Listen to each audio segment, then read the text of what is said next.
The Department of Water Resources hires a contractor to work on the dam. The contractor hired was Siblong Reed. Warning: escape route slack by Oroville Dam. This contractor has a strict no social media, no photos policy at every site they work on. Some of the employees did not abide by their contract and posted pictures of the Oroville Dam emergency spillway online, which is why 5 people were released. Meanwhile, respective government ministries are still in illusion and anxiety over the shock. For first time ever, water flows over emergency spillway at Oroville Dam. Water started flowing over an emergency spillway at the nation's tallest dam, on Lake Oroville, for the first time Saturday after erosion damaged the Northern California Dam's main spillway. Officials hoped to avoid using Oroville Dam's emergency spillway, fearing it could cause trees to fall and leave debris cascading into water that rushes through the Feather River, into the Sacramento River and onto the San Francisco Bay. Crews prepared for several days, clearing trees and brush. Water began running over the emergency spillway around 8 a.m. According to California's Department of Water Resources, it was the first time the emergency spillway has been used in the reservoir's nearly 50-year history. About 150 miles northeast of San Francisco, Lake Oroville is one of California's largest man-made lakes, and the 770-foot-tall Oroville Dam is the nation's tallest.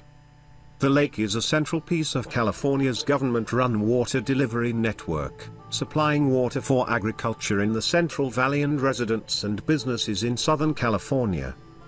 Water was expected to continue flowing over the emergency spillway for 38 to 56 hours, agency spokesman Eric C. said at a news conference Saturday afternoon. In addition to the emergency spillway, water is also flowing through the main spillway that was significantly damaged from erosion, he said. This is a very unusual event for us here in Oroville, C said. Unexpected erosion chewed through the main spillway earlier this week, sending chunks of concrete flying and creating a 200-foot-long, 30-foot-deep hole that continues growing. Engineers don't know what caused the cave-in that is expected to keep getting bigger until it reaches bedrock.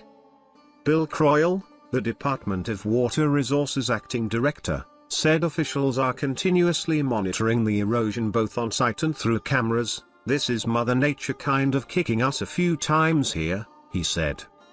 Croyle said the main spillway will need a complete replacement from the damage. Officials noted earlier this week that the cost of repairing the dam could approach $100 million, but they noted the estimate was an early, ballpark figure. Officials have stressed Oroville Dam is sound and there is no imminent threat to the public. State officials also had been attempting to rescue millions of hatchery-raised fish imperiled by muddy water flowing downstream alongside the damaged spillway after sections of its concrete walls collapsed earlier this week. Oroville Dam operators are prepared to reduce water releases over its main spillway Saturday as repairs continued on the troubled dam. Despite significant rainfall Friday, the water level at Lake Oroville continued to drop overnight. The lake was sitting at just above 855 feet Saturday morning. That represented a drop of 46 feet since last Sunday, when an emergency sparked the temporary evacuation of nearly 190,000 downstream residents. It was also just 5 feet above the maximum lake level for this time of year, according to U.S.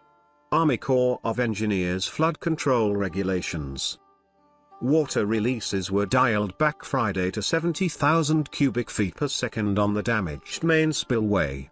Department of Water Resources spokesman Chris Orrock said the releases were likely to be curtailed yet again, to 60,000 CFS, sometime Saturday. Until Thursday, the spillway had been pouring water out at 100,000 CFS in order to bring the lake level down quickly. DWR is reducing releases for 2 reasons. First, it needs lower water flows so it can get work crews stationed on the diversion pool, the stream directly beneath the spillway that leads into the Feather River.